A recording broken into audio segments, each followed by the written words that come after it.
Hey everybody, welcome to Always Good News. My name is Mark Miller and I'm so excited that you've taken some time to join me tonight. We're going to have another great conversation. Believe it or not, this is our 10th episode, and so far every episode has been super encouraging, and I hope you found that to be true as well. And so good to see everybody logging on. And we're going to have a great conversation tonight. And like I say every week, make sure you leave us a comment. Let us know where you're watching from. You know, every week we've had people from all across Canada. We've had people from the United States of America. We've had people from Pakistan and Brazil and Honduras. Truly all over the world. It's been incredible the way technology connects us. So I hope you check out any of our previous episodes. But tonight we're in for a treat. We're going to have a great conversation. And hey, if you're watching, like I said, on Instagram, make sure you leave a comment. Let us know where you're watching from. If you're watching on YouTube, go ahead and hit the subscribe button so you don't miss any upcoming episodes. Well, tonight I am excited to have a conversation with a passionate, creative, entrepreneurial leader who is really a missionary, inspiring young people to live their faith. And she travels across Canada as well as around the world. So I'm going to go ahead and add her now. Jump right in.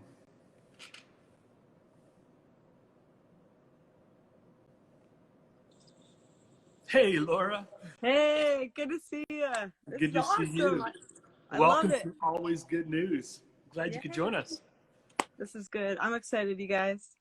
Everybody watching, Laura Bronson from Burlington, Ontario, right? That's where your home is? Yeah, and it's Awesome. like right around Toronto area. Yeah, everybody knows where Toronto is, so Yeah. close by. Yeah. Well, listen, for those of you that are watching that are just going to get to know Laura in this conversation, we're going to get to know her a little bit more in the next few minutes. But before we do, Laura, we have a little tradition here called This or That. And so we're gonna throw some stuff at you, and you're gonna have to choose, and people will randomly know some random facts about you. Okay, why not? Sound good? All right, here we go. Hip hop or country? Hip hop for sure. I knew that one. I just had to go there. You can't go wrong with Lecrae. Skate park or city streets? Oh, the streets. Well, it's a tie. It's a tie. I like the skate parks too. All right, so people are going to be wondering about that if they don't already know you. So we'll unpack that a little bit in a couple minutes. How about this one? Talk or text? I'm a texter for sure. I barely do phone calls. Yeah, kind of old school, right? What about this one? Bacon and eggs or waffles and fruit? Oh, bacon and eggs, protein. Bulk season, all right. Okay, here's one for you. Tony Hawk or Rodney Mullen? Rodney Or Dave Mullen. Soller? Or Dave Soller, yeah, Dave. It's a tie between Rodney and Dave, yeah, for sure. I mean, Tony Hawk's cool too. He's a legend. Yeah, he is a legend, and probably the most famous, if not the best. Yeah. Yeah, for sure. Thanks to video games. Okay, what about this one? Okay, you've got 4 choices here. Matthew, Mark, Luke, or John? Oh, I would say Matthew, because normally that's like my go-to. It's like the first book of the Bible. So yeah, I mean, they're all good, but Matthew. All right, first book of the New Testament, jumping in there. Okay, one more for you, and this will really show your true colors. TikTok or Snapchat? TikTok. I love making videos so much. I mean, I know that on Snapchat you can make videos and everything, but there's just something about TikTok. It's really gotten my attention lately. Yeah, it's the thing. How can people find you? Where are you at on TikTok? Yeah, just Laura _Bronson, just like my Instagram handle. Okay, perfect. So everybody that's watching, welcome. I know a bunch of people just jumped on. It's awesome. For those of you that are just meeting Laura for the first time, I obviously refer to a couple skateboarding terms. So she's big on skateboarding, loves to skate, but she is the founder and director of Keep It Real, which is a ministry of Youth for Christ. Yep. And part of the national team here in Canada for Youth for Christ.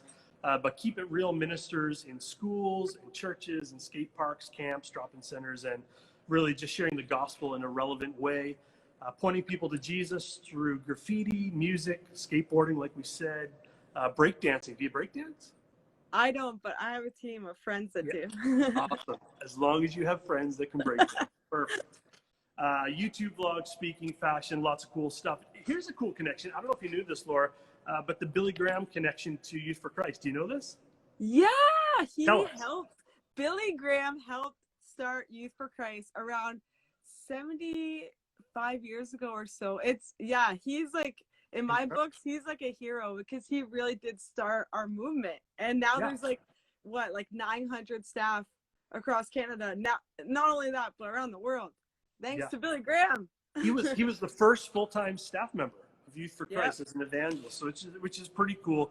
And of course, started with another Canadian evangelist, Charles Templeton, which is amazing. Hey, let's jump in. Laura, tell us about your personal faith. Tell us about the journey.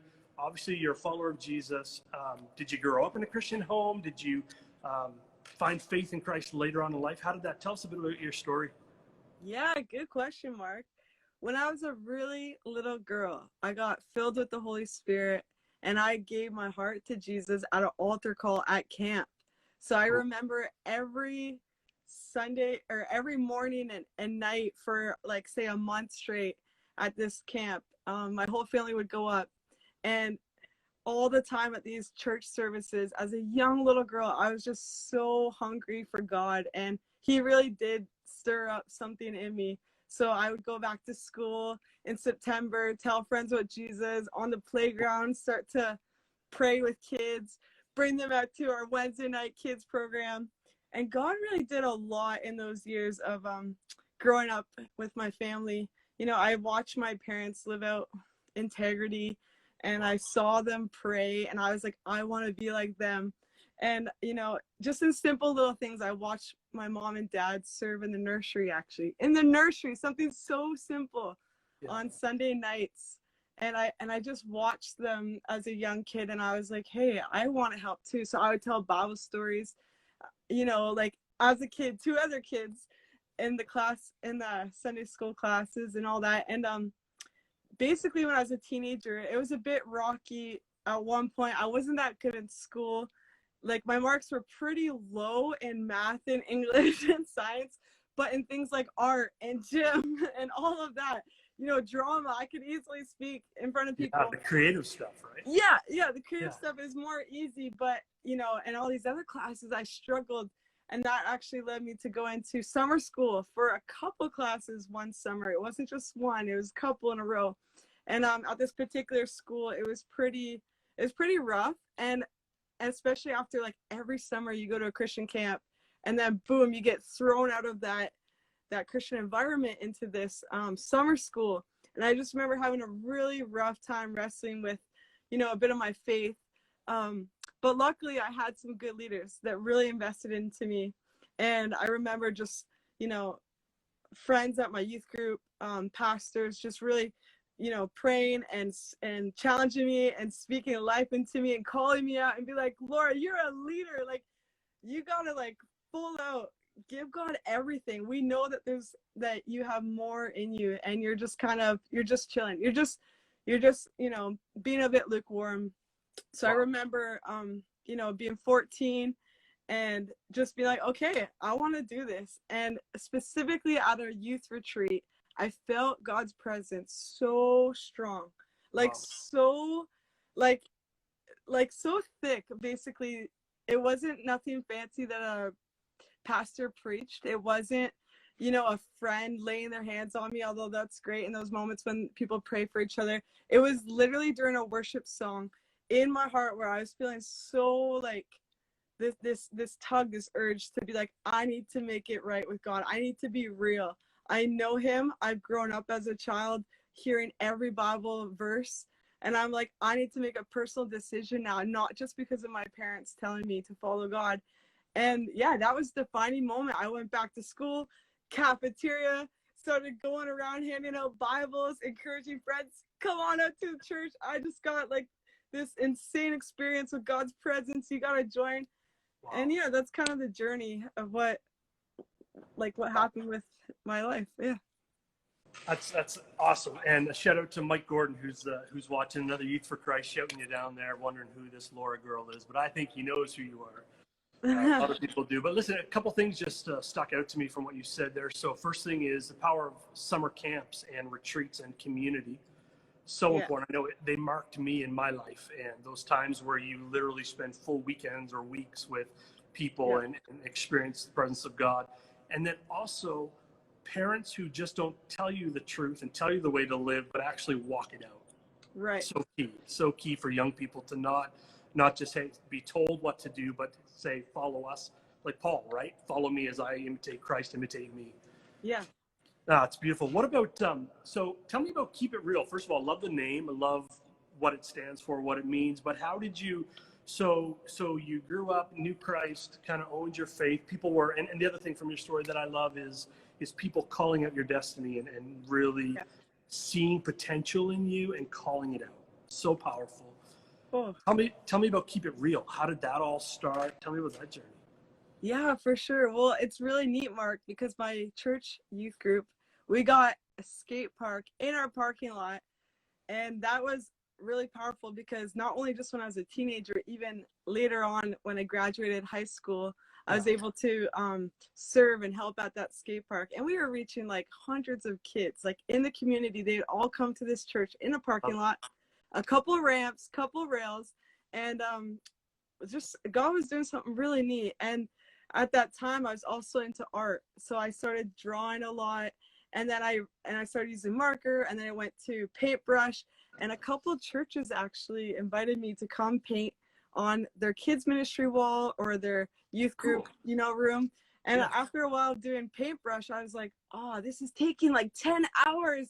If only there was another way. And then I actually at Bible college, it's funny, I discovered spray paint because my friend, he like traveled the world doing art for Jesus with a spray paint can. He showed me. And I just started getting invited to different, camps and churches to paint. And then they would say, oh, do you want to speak too? Like, come speak. And then before you knew it, pastors would say, do you want to skateboard? Do like a trick on stage and then speak and then paint. I'm like, sure. And at the time I was a youth pastor actually at this like really neat church where we had a second skate park. So I started a couple of skate park ministries along the way. And these kids I was just raising up and discipling, I would say, hey, like I'm speaking on the weekend, over here, would you like to come? And this team kind of formed a group of about like 10, 15, sometimes 20 of us would literally pack into a van, sometimes have a ramp in the back and have a bit of paint. And we would just go and like share the good news in a relevant way. So sometimes we did it with Christians, like at youth groups and rallies and all that. But sometimes we would actually go to skate parks and we would do competitions or outreach events. And it was so neat, Mark, to partner with other churches and say like, hey, let's do this together. So that even when we're gone, when Keep It Real leaves that city or that province, there still is a church there to connect. So yeah, along the journey, like I'm passionate about, okay, I have hats I wanted to show you. I'm really into like making some hats. So this one, I don't know if you guys can read it, but it says real. And then this one says life to the full, John 10:10. John 10:10. These snapbacks, these hats, I have like literally 100 of them. And basically they're normally blank, but at these different drop-in centers, skate parks, I'm able to really connect with teens and junior highs by just offering like, hey, like, would you like a free hat? Like, I would love to do your name or a word that means something to you. And man, I could tell you story after story of so many deep conversations of just friendships being built, of just, just by passing on and sharing this art. And so, yeah, like hats and t-shirts, and even I got some canvases I just want to show you. I'm actually passing these on to a couple teenagers this week. I'm gonna meet up with them, and it's neat how God's using skating, fashion, art. Like who would have known? But like I think God wants to use those things, right? But you know what's at the base of all that, Laura? What I'm hearing you say is relationship. Yeah, People want relationship. Yeah. They want to belong. They want to know that somebody actually cares about them, wants to have a relationship. I mean, we talked earlier about the Gospels. All through the Gospels, that's what Jesus was about, right? Let's go eat dinner at your place. Let's hang out. And the religious people were always the ones that were like, he's with them again? He's hanging with that crowd? But he was light in a dark place, and that's what you're doing. Are you any good at skateboarding? Can you represent or what? Too bad we couldn't see some tricks. on I wish Instagram we were Live. Yeah. outside. I wish we were outside. And also, shouts to Maureen Price. She's my boss with Youth for Christ. Welcome, Awesome, Maureen. Maureen. Thanks for Thanks for joining. tuning. Yeah, thanks for tuning in. So, Yeah, so true story. In junior high, we built a skate ramp on our street, and I nailed it. I successfully. I mean, I didn't break anything, but the worst part was one morning, 6 or 7 of us decided to take our skateboards to school. This is like in the '80s. yeah. We're skating up the middle of the street, and the police came up behind us, and we were like obviously hogging the road, not being very mindful of cars. He threw every skateboard in the back of the police car, and my dad had to go and pick them all up later that day, and we were so angry. Oh, that's so sad. That's like my only skateboard claim to fame. Man, I can do an ollie. That's it. So That's you were a skater. That's so cool, Mark. well, I don't know if you'd say I was a skater, but I attempted it. That's kind of how I started. I just with a few friends would skateboard around, and I have a lot of brothers, and they skateboard too. So as a little girl, I just picked it up, started ollieing. I was like, hey, this is fun. So over time, I just kept doing it, and yeah. So I've learned a few tricks here and there. It's pretty neat. I love how, and this is called Always Good News, but I love the fact that God takes, like you said, I wasn't very good at math, I wasn't very good at science, and sometimes we want to put people in a box and say this, if you're going to be successful, it's got to be this, it's got to fit in here. But obviously God gave you passions. I mean, even through Instagram, we can see your passion, we can hear it. Your eyes are sparkling, you love Jesus, you love life, you love teenagers, which is evident, and we're just on Instagram Live. But I love how God takes the passions and he the Bible says you're fearfully and wonderfully made, and how he created you isn't like to do science and math, but the creative stuff and how he's using it to reach teenagers. It's amazing. Now, people might not follow you on Instagram, but I saw a recent post. I want to ask you about it.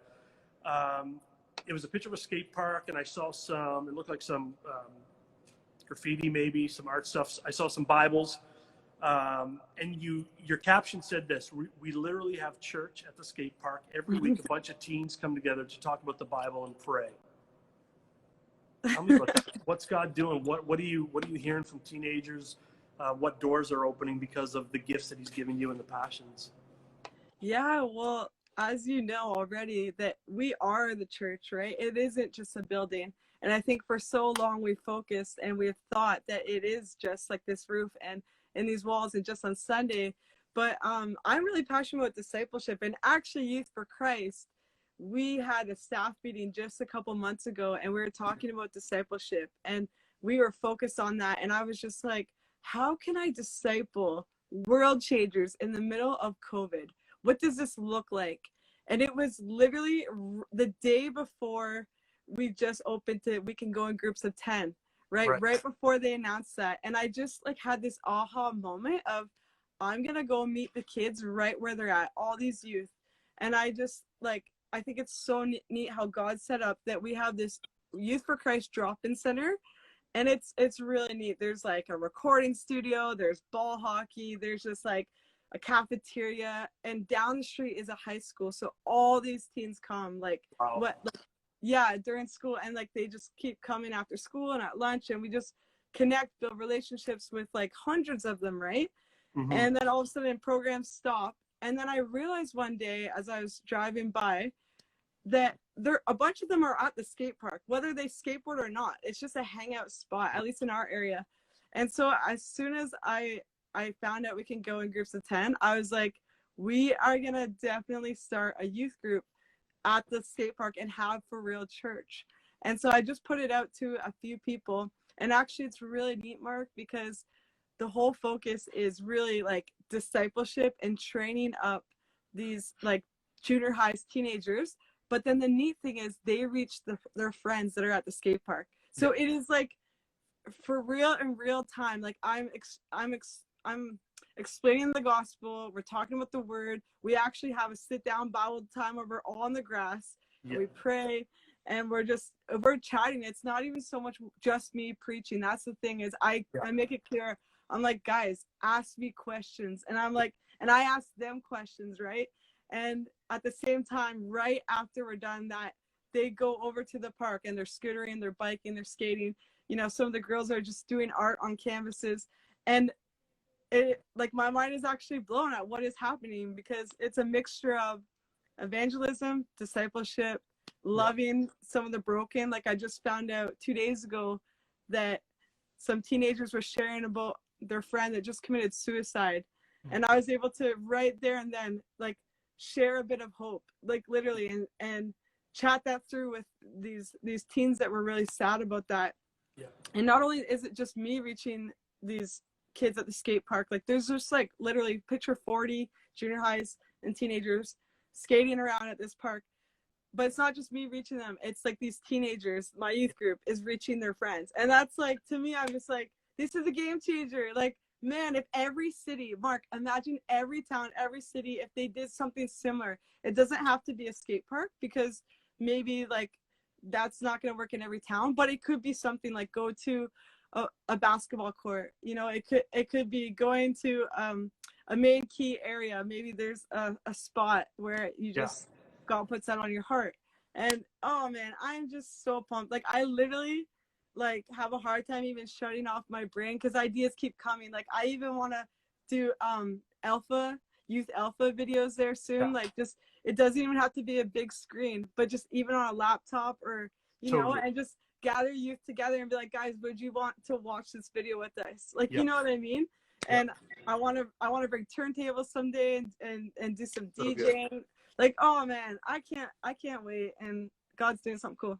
That's amazing. People are commenting. I know Dave says, reach them where they are, which is amazing. I remember I was in Haiti at one point and I was in a hotel just having breakfast before the day started.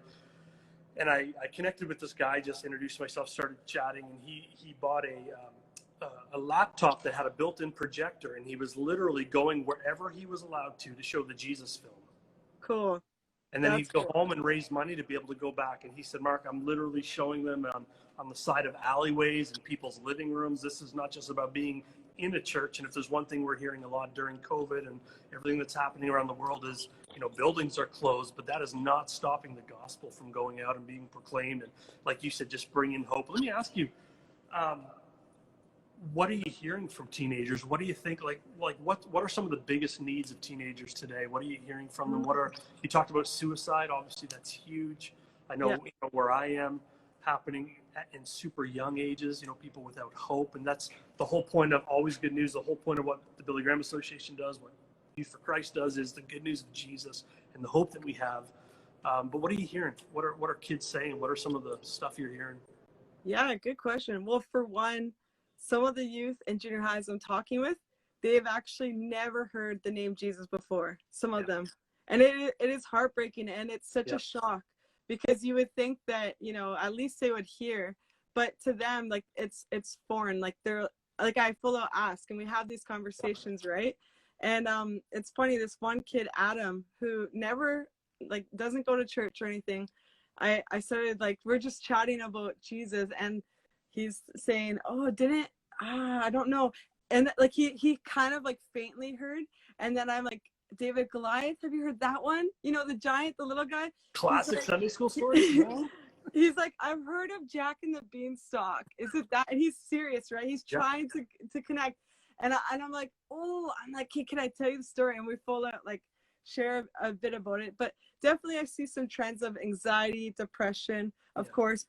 And then to swing to the other side with some of the Christian kids that I'm really mentoring and discipling, they're asking me, Laura, like, can you tell me how to share my faith? They're like it was the coolest thing. This one youth named Jade, she's like a young girl, you know, grade 9, and she just said to me the other day, like, Laura, like, you go around telling people about Jesus, right? She's like, okay, let's do that here. Like, let's like, how can we do it, right? And I'm like, oh man, these kids are hungry.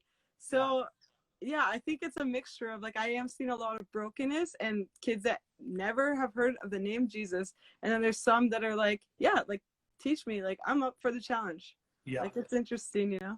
I think you nailed it. I think, and it's crazy, especially like I did, like you did, kind of grew up with some understanding of Christianity or Jesus. But yeah, there's a generation that don't know the Bible stories. They don't know the references that we make. And so in some ways it's good because we can start from scratch and kind of, you know, share the gospel, and it's brand new good news to them. Yeah.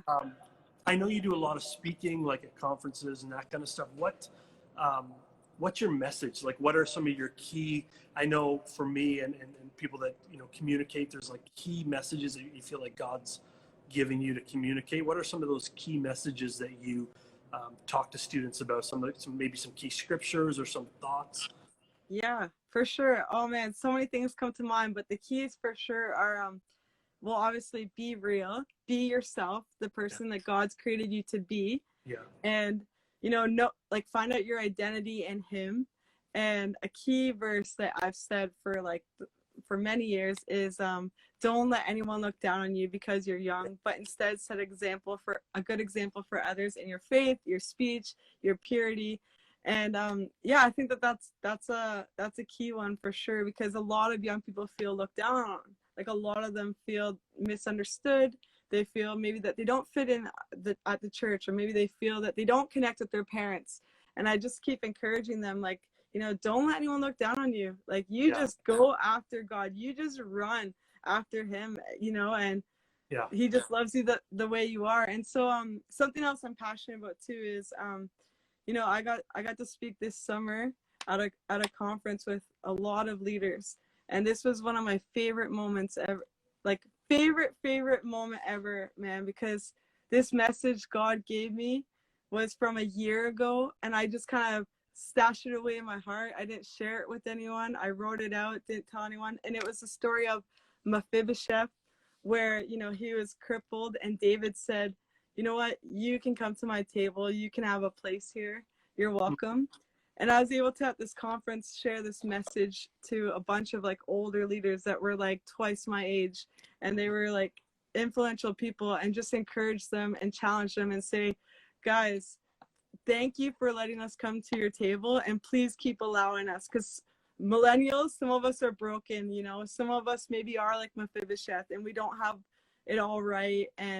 And that was a powerful moment. I was able to even just like apologize on behalf of my generation for times that we've turned our back on, older leaders and stuff like that. So yeah, that's kind of my passion right now, is trying to bridge older generation, younger generation.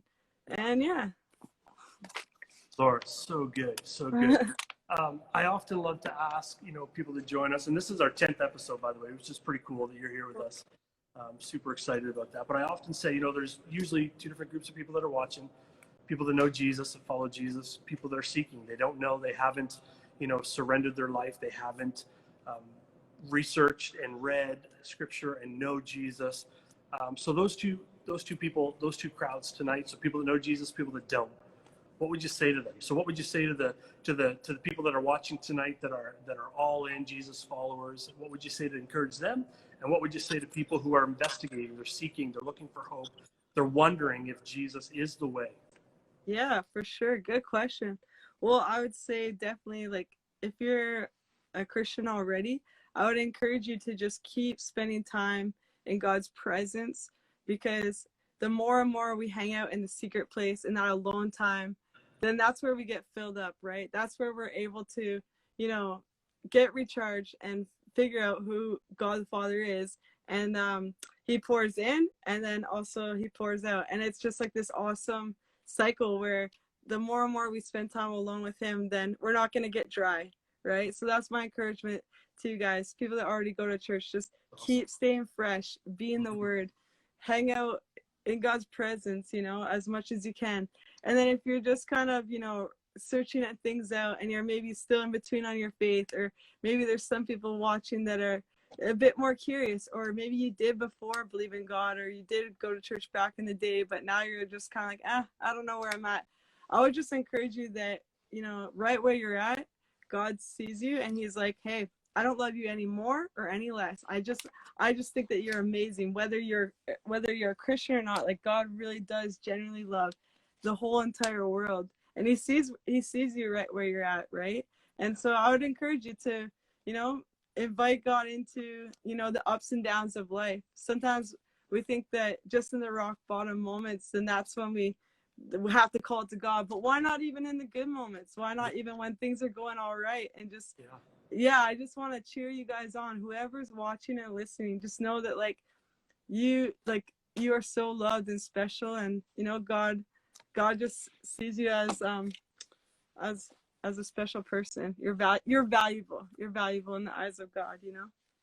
Laura, you're so real. I know keep it real is your ministry, but you're the real deal. You're so refreshing to hear from you, and I love, I often say there's a lot of bad news right now. It's just like the headlines are, the world is in chaos. Nobody can get along, it seems. The world is just without hope. And then we hear from you, and we hear what God's doing at the skate parks and with teenagers, and I love it. And, it made me think. I often say that on our best days, we're not good enough, and on our worst days, we're not bad enough. Meaning, on our best days, if we think we're checking off all the religious boxes, it still doesn't make us right with God. It's Jesus that makes the way to the Father. But on our worst days, when we're not checking any boxes and we're horrible and we don't measure up, he doesn't love us any less. Right. He's for us. He's not against us, and that's the good news of the gospel. It's so good. How can we'll get ready? I know thanks for taking this time. How can people connect with you and find out more about your ministry, website, socials, whatever? Yeah, for sure. It's all basically on our website, www.ikeepitreal.ca. We'd love to keep in touch. If anyone out there needs prayer, or you're more curious about Jesus, we'd love to chat, have more conversations. And yeah, it's really neat, you guys, to be a part of this Instagram live. I've been a fan of Billy Graham for like my whole life, really. So that's awesome.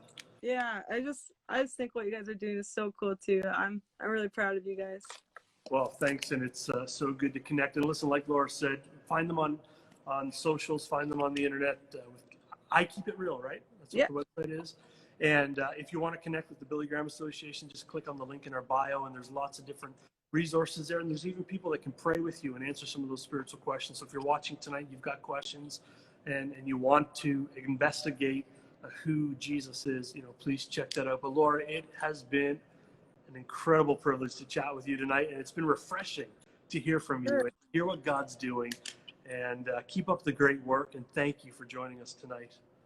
Yeah, for sure. God bless, and I hope we get to do something like this again sometime. We definitely will. All right, let's stay connected. All right, God bless.